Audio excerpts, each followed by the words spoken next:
The Villain's Demand reviews Siege, a Secret Wars tie-in. Written by Kieran Gillen and art by Philippe Andrade. Hey guys, this is The Villain's Demand. This is Justin Von Doom.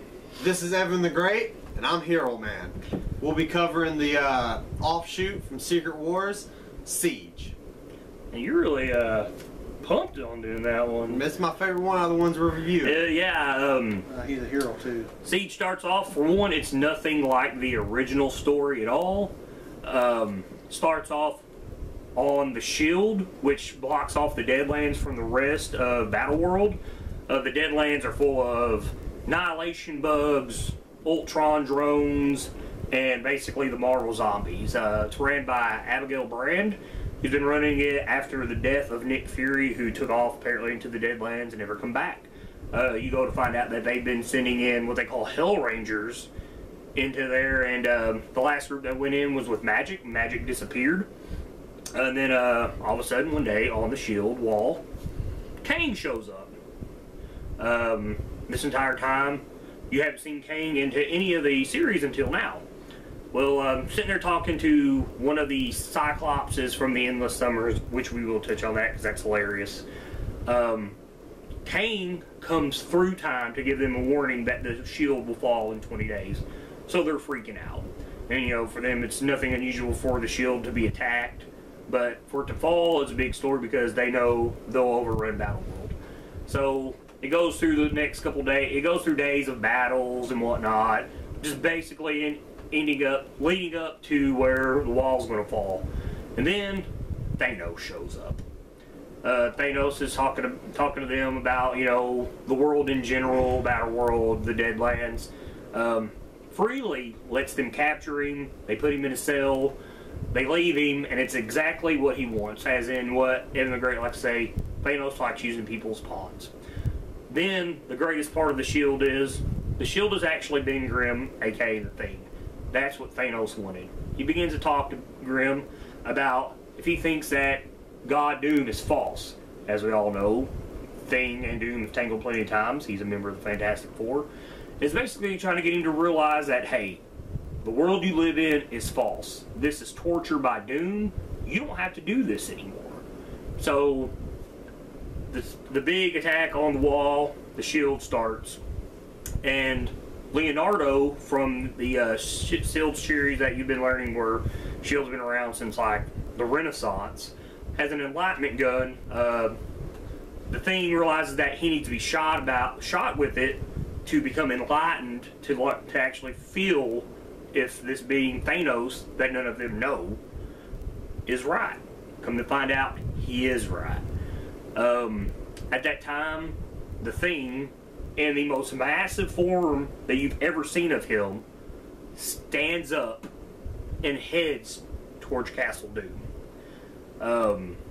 This book eventually leads in to the Secret Wars main title, and as of this moment, issue 9 has yet to come out. What I liked about the book, where the other two that we covered, they felt a little rushed. This one was hard to rush because the story was a little bit simpler and easy to go with, and then it was open-ended because it ties into the main Secret Wars. It was almost like they said, okay, everybody likes people defending a wall, like endless battle. That's a good concept. It's in movies, it's in other books, so let's go with that. Alright, and then they come up with why they're there, this, that. And they cover all that fairly decent. But then they just go into the the battle and the fights and the stuff going on the wall. And I felt like they just grabbed the ball and took off, you know, they just took off with it. And I really enjoyed that about it. I got super pumped when Kang showed up. He's one of my favorite villains. And when he showed up, I was pumped. And then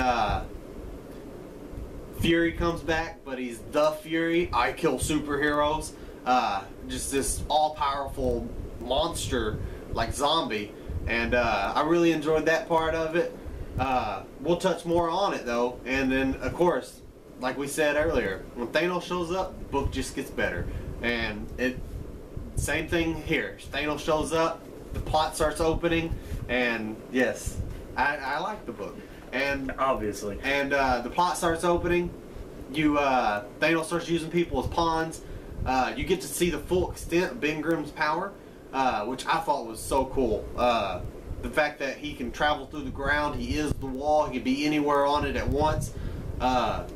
And then when he stands up, he's just this giant monster with horrible, worn-out, whitey tiny. Yeah, but he's just huge. It's better than a giant rock dog. I think I'm a fan of Mallrats. I would like to see the rock dog. So, anyways, but he just gets up, and you see how huge he is, and how powerful he could be, and he could be a threat. And so I enjoyed that part of it. I liked a lot about the book, which as we cover it, we'll touch more on it. I just wanted to give my feelings. As y'all can tell by my expressions and my hand motions, that I would definitely recommend it. It's short, it's sweet. It's fantastic. Yeah, it's probably one of the best ones. Yeah, it's short. It's, you can read it. It don't take forever to cover it all because it's just a couple issues. But I thought they did a good job of covering what they needed to cover, and then the fact that they tied it in and left it open, you can't talk. It was just awesome. You can't talk. Y'all got all talking. No, go ahead. Go ahead. There you go. I like the book, but unlike these guys, it wasn't my favorite book because I liked all the ideals they had in it and the story. All that was great. It's just the fact the whole time I'm thinking, Doom can just go over there and just, if they do get over the wall, he just put them back. He built this world, he can just build it right back. And knowing that kind of, put a wall in front of me. But he's Doom. But he's Doom. But he's Doom, and he overthinks stuff because he thinks nothing's going to be powerful enough to stop him once he becomes godhood, which he thinks he is. But my favorite part of the story, again, is Thanos, because Thanos, in any story you ever put him in, immediately is a threat, physically, mentally, or whatever kind of threat you want to put out there. He can dive into all of them. And his ability to use people and to talk people, and he talked to the Thing. I also like the Thing. It's kind of like Doom is torturing the Fantastic Four in a way. He thinks Richards was dead for a while. He's got the Thing being the wall. He's got the Human Torch basically being the sun. And he's just so mean to him. But the Siege story, having the wall where they send people, I like that theory. It kind of reminds me a little bit of Game of Thrones. Even though what's on their side of the wall is much more terrifying. I'm trying to think what else I liked about it. Kang definitely showing up. I'm going to let him do all the talking about Kang. If I say anything, he's going to cover it. He's going to get Bret hurt. I'll take one. Anyway, go ahead. The greatest thing about this story is the characters. Yes. Yeah. Which I've said before, with the Secret Wars, you can basically do whatever you want with any version of any Marvel character. Now, to a degree, they've kind of stuck to the basics, unlike Thanos. Every book Thanos has seemed to been in, which was this, and Infinity Gauntlet. He's been Thanos. There's not been a lot that's changed to him. But, for one, you got Abigail Brand. She's Rant Sword.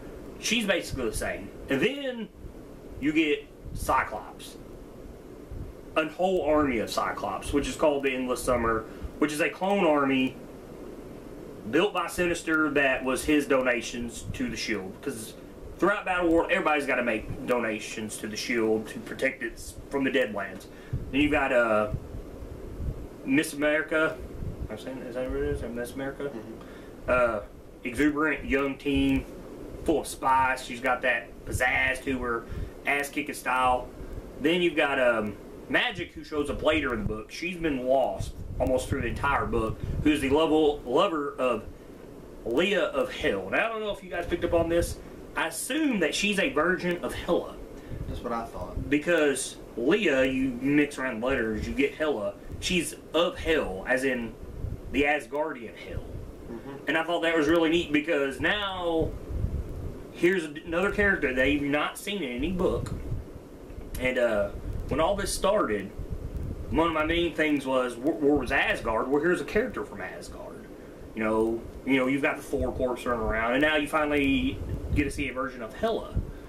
And then you have the Thing, which he has mentioned, who's probably the most powerful thing that's ever been written. I mean, he's massive. He's like the size of Godzilla. He's huge. And then you have Kang. Kang's always a wild card, who actually decides to turn a different cheek, almost in a sense, in this book. he goes from like, hey, you know, I want to run the shield, which is a thing in all the Battleworld books. Is everybody wants to be a baron. Most of your barons, for the most part, are villains. I mean, like Apocalypse is one. They even reference in one of the books where Apocalypse, they had to stop this because Apocalypse took over 4 of them by himself. And then who else do we have here? Am I missing any other characters? It seems like I feel like I'm missing someone. Yeah, the main characters on the shield. I think that's everybody. Yeah. Oh no! There's Lady Catherine, who is my favorite character because she has the Kitty Pride, which is a pride of cats. And with these cats, which are of all shapes and sizes, you have Loki, who is massive. He's not that little bitty purple dragon. He's enormous, and he's almost the spearhead of the Kitty Pride, and I thought that was great. Yeah. I like the cats too. I actually forgot about it till you mentioned it. No, because at first, like, they say they say the Kitty Pride. I'm like, the Kitty Pride? Well, and I think at the time they hadn't called her Catherine Pride, who's a lady of I don't remember, you know, some old English country to a sense. I forget what they say she's from. At first I'm like, the Kitty Pride, what in the world? And then it dawned upon me, the Kitty Pride is this pride of cats. It's almost like her army, because she's sitting back there with a bow while they're fighting on the shield. And I thought, this is brilliant. You know, why hasn't this been, if it is in any other book, it might be like a 1602 thing, more likely, that I've just never read. But I thought that's brilliant. The Kitty Pride is actually a pride of cats, and most of them are blue, almost like Beast, in a way. And then you see in some of the artwork, there are normal cats, but most of them seem to be blue. My favorite character, of course, is Kang. He shows up, and his whole reason in being there is short and sweet. He likes to win. And Conquer. yes, but in a sense, he likes to win. And this is a battle that can't be won. The infinite tide after tide of these zombies and annihilation waves. It's probably something we usually don't do, but we can't get Evan the Great. It doesn't look like he's ever shot. Oh, scoot over. Yeah, scoot over, E. Scoot over just a little, buddy. Let's get that beautiful red beard in there. Oh, there we go. That is so much better. No. Okay. But continue on. he's there because he wants to win the unwinnable battle. He wants to conquer the unconquerable. And but to do so, he has to overthrow Abigail. He has to become the leader. And so right off the bat, they start building on each other. And he's trying to like plot against her and trying to agitate her and get her to attack him. When he finally pushes the right buttons, she goes to attack him, and one of her right hand summers blasts her, and you know, it knocks her out. And Kang's like, she can't be that soft, can she? Because this whole time he assumed if she's a leader, she's got to be powerful, like at least close to his level. And he showed that she wasn't. She's a leader because she's a leader, not because she's powerful. It's because she cares. Yeah, because she cares. And I think he goes into that. He's explaining it and how he's willing to die because another Summers can take his spot rather than lose her. And he goes into that. And I felt like that was kind of when Kang turned the other cheek, as he was saying. Yeah. And it's a very different dynamic for a guy that's all about conquering, who realizes that there are more important things than just strength. You know, there's more power in caring about the soldier beside you instead of wanting to be the leader. Because it gives people hope. It makes them want to fight. And that's what the shield's about. Yeah, and that's what the shield's about. And then the Fury shows up. The only thing he ever says is, I'm the Fury. I kill superheroes. And they're out there, and they can't even budge this dude. All the Cyclopses hit him at once with all their blasts. And he's still there. They can't take him down. So they come up with a plan. They got all these mines in this time stream. And Kang helps them out, you know, because he's kind of turned the other cheek. And they get the Fury distracted. And one of the Ultron drones that live in the shield with them. The Unite. They have the Unite. They're called the Unite. They can actually control other technology, and but they're locked up. They don't trust them yet, but they finally let them out because they have to trust them. It's kind of like the last thing that, you know, last draw. They let them out, and one of them goes after the Fury, and the Fury says his thing. He's like, "That's cool. Take your gun, put it to your head, and shoot yourself." So he does, and then he's talking to him like it's over, and he gets up, and he's like, "Take your gun, put it to your head, shoot yourself again." And he can't even kill himself. And then all of a sudden the time portal opens behind him, and Kang jumps out and grabs him and pulls him in. And then it closes, and I'm like, oh man, you know, is he just going to be lost in time? No, this is the part that got me pumped up. It shows what's going on in it. He's riding the Fury like a surfboard into all these mines, taking him out just one by one. Boom, boom, boom, boom. And then when he comes back out, you get a glimpse of the old Kang. He's just like, I am Kang the Conqueror. And I thought that was so cool. That was one of the moments that pumped me up, got me excited, and really just, it locked me in on the book. That was like the moment, the character that I was following, that I liked. He had his big triumph, and he didn't have to take over to get it. I really enjoyed that part. Another character I liked was the Hela. Leah of Hell. I just like her stubbornness, how she refused, and she says it a couple times. I've been I've been knee to nobody, and like she bows to no man, not even Doom, who thinks he's a god. She refuses to bow to him. She refuses to believe he's God. Yeah, and she can't overthrow him. She's not powerful enough. She understands that. So her and Magic, who have a love interest, after all this goes on, they actually prefer. They were going to go back to the Badlands anyway. They were going to go out to the Deadlands. They were going to go out there and basically rule the Deadlands, because that's kind of like the domain Doom don't really mess with too much. Yeah, he wants nothing to do with it. Yeah, so if they can't overthrow him to rule, they refuse to bend a knee to him, or she does, so she'll rule out there. That's kind of the plot that they have going, and I thought that was cool. And they didn't introduce that till a little bit later in the book, and I felt like they had good timing at bringing that in. It almost like tugs at your heart, because you find out, you know, why she wants to go out there and find Magic. They touch on that love interest a little bit. And then you find out that even though she found her and came back, she's going back because that's where she can be free and rule. I enjoyed that. I like everything about this little short offshoot of Secret Wars. Yeah, they basically described the whole book to y'all guys. I just have the same opinions.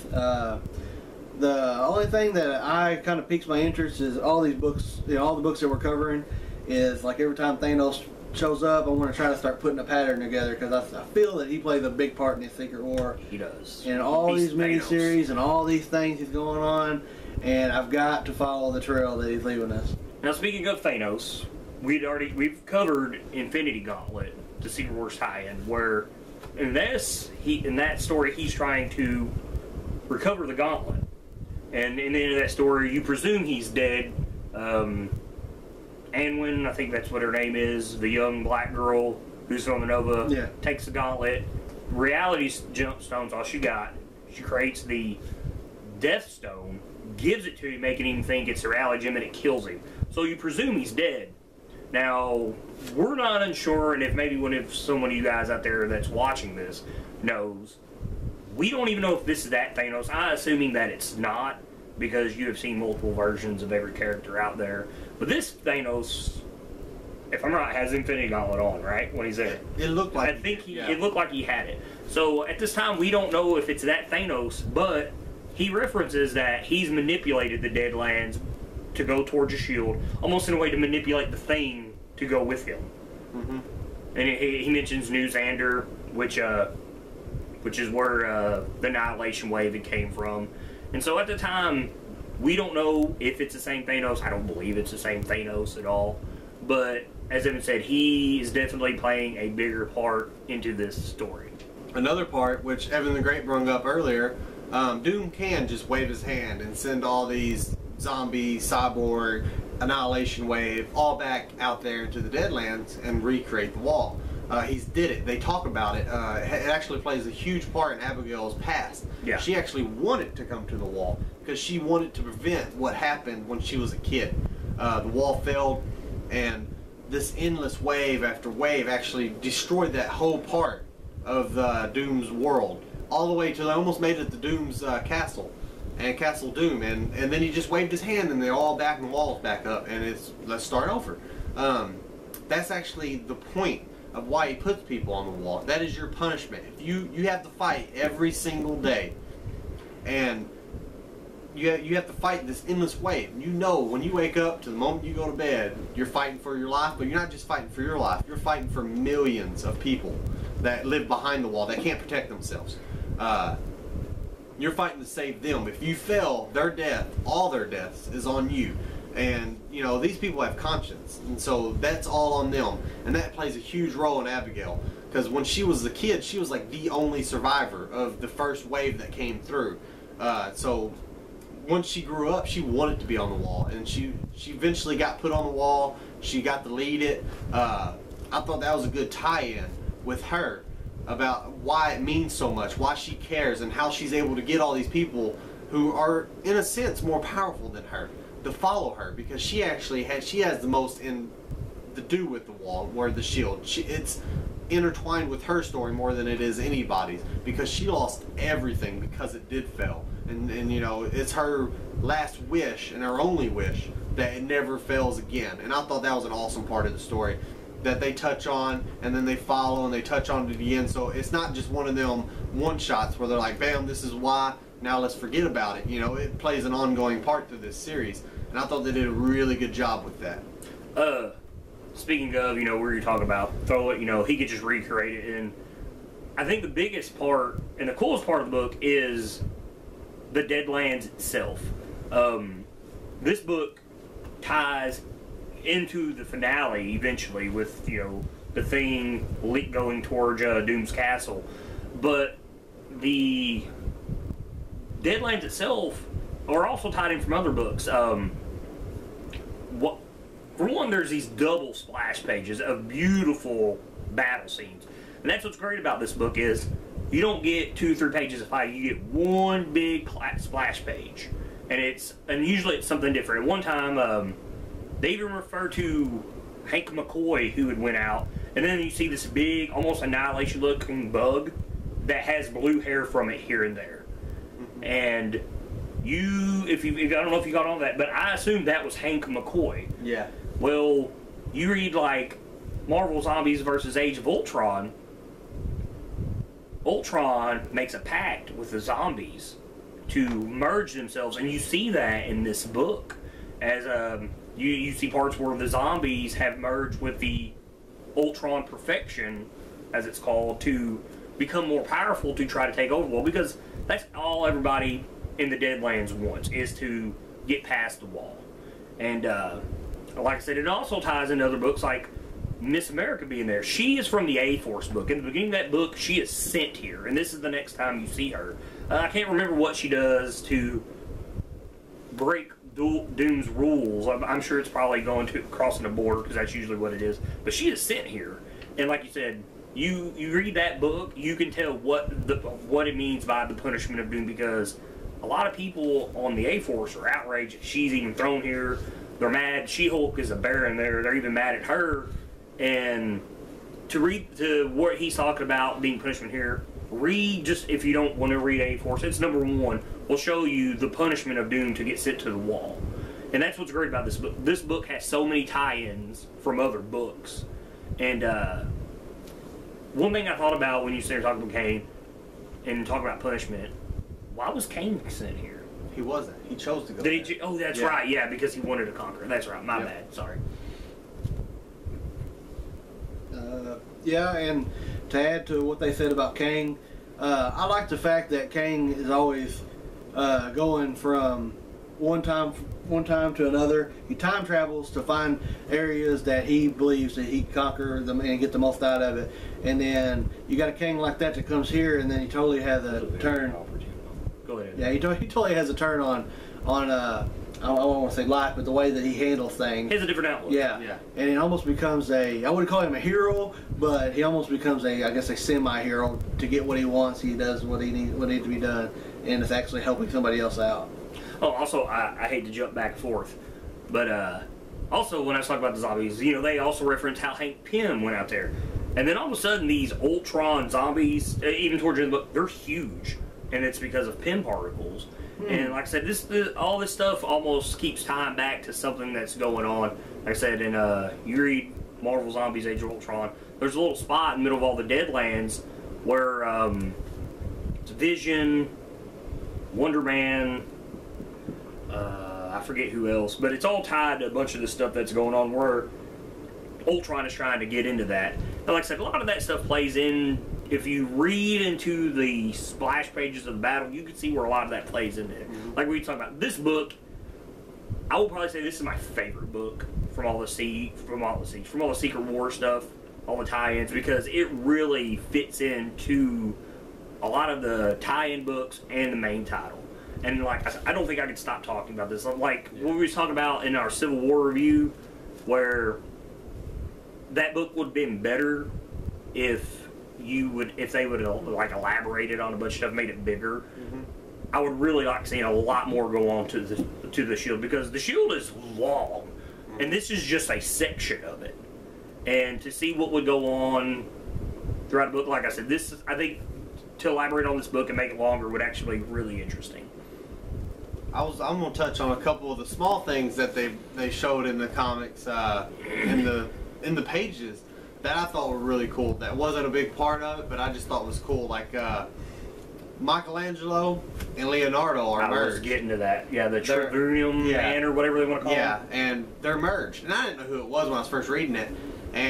But then when they talked about them being merged and they split at the end, and they've been together for however long, they were like, you could tell that they were one and the same, it felt. But I got excited about that. Michelangelo is my favorite artist. I was glad that, Leonardo, Michelangelo, Donatello and Raphael. Yeah, but I was happy that they were in there. But he makes a lot of really cool inventions that they show throughout this book that are just, I thought, were really cool. Like he created this giant lens that the Endless Summers could just shoot their optic blast into this lens, and it would come out of the wall, and it was just like a giant, like Cyclops took his glasses off, but it was more direct, and it kept. They talk about how that made defending the wall so much easier, that he invented that. And then he invented the Enlightenment gun. And then at one point he's like flying around on like a flying... The wings that you see him create, actually in real life, there's the design of the wings. I thought that was really myself. And yeah, he's flying around on that thing. And like, there's a lot of cool little inventions that I thought he was such a cool character that didn't take up any spotlight or anything from the book.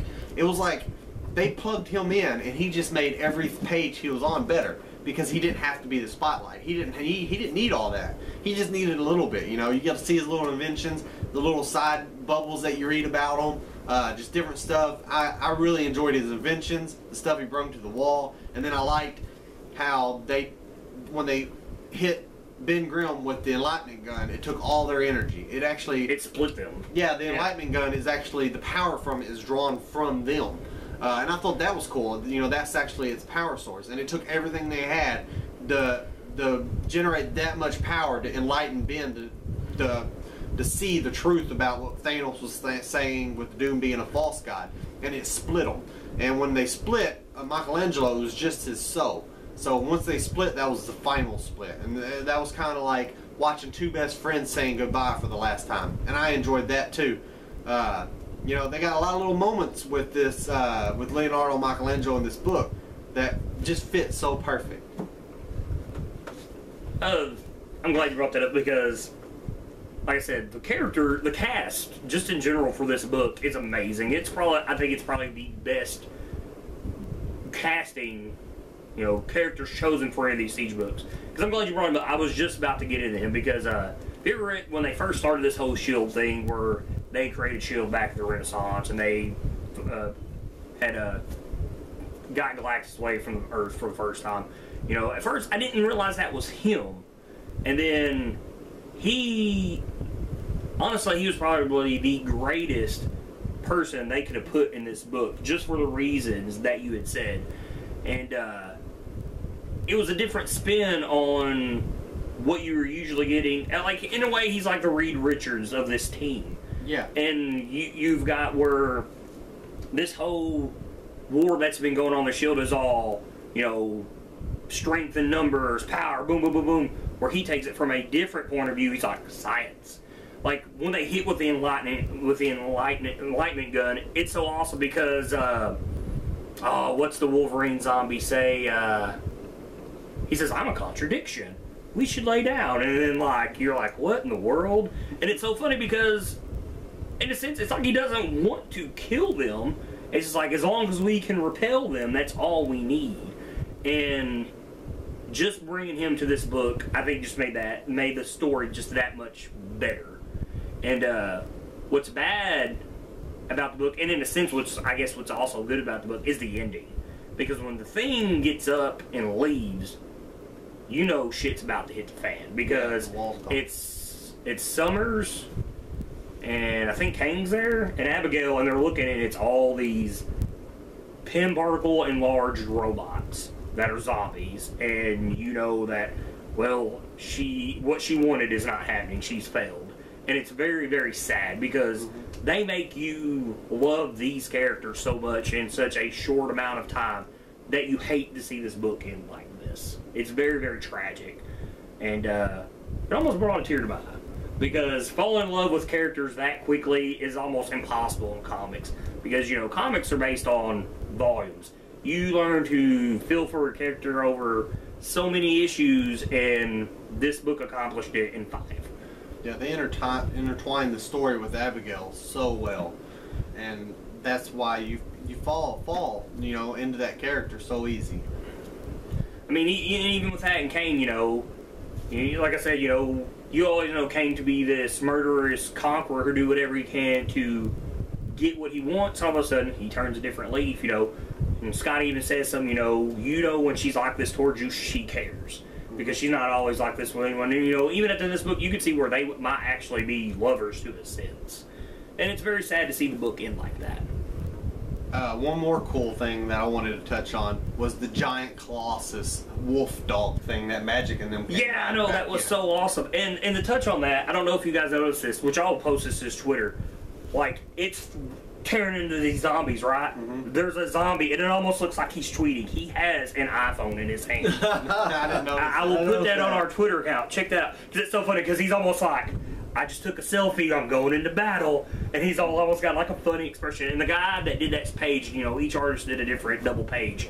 The guy signed it right underneath that, and I thought that was great. And I will check for that on Twitter. Yeah, I thought that was a really cool creation, though, the giant Colossus dog that Magic and them came But when he come back, he wasn't like that. That upset me. But seeing him in the page, when it introduces their love interest when they're riding him, yeah, I thought that was so cool. I was like, yes. But we're gonna go ahead. We'll wrap this up because we could talk about this book forever. But follow us on YouTube, like us on Facebook, send us some tweets. I'll get that picture out. Give us some ideas of what you want to read. Keep reading Secret Wars, and we'll catch you guys later.